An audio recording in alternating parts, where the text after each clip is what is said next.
Welcome to the Rim Break Rodeo. We hope this video helps. You start by aligning and clamping your stack so the spine is square. This prevents shifting while you work. Once clamped, measure and mark 3 evenly spaced holes, near each end and one centered, so the stress distributes. Thread a 20-30 length of strong thread and tie a small knot at the end. This knot will secure the first stitch. As you do this, make sure your needle is comfortable to hold and you have a push tool nearby for punching through the spine.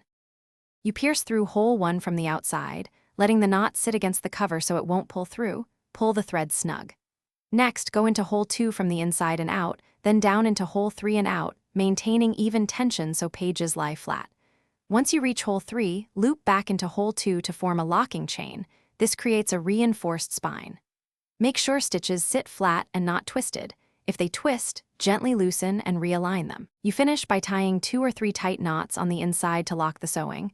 Then trim the excess thread to about 1/4 inch so it won't snag. Once tied, apply a thin strip of PVA glue or archival tape along the spine to distribute stress. Make sure it's smooth. If pages shift or the spine feels loose, reclamp, slightly loosen the stitches, realign, and retention before retying. This troubleshooting step fixes most Thanks for watching. Consider subscribing if we helped you.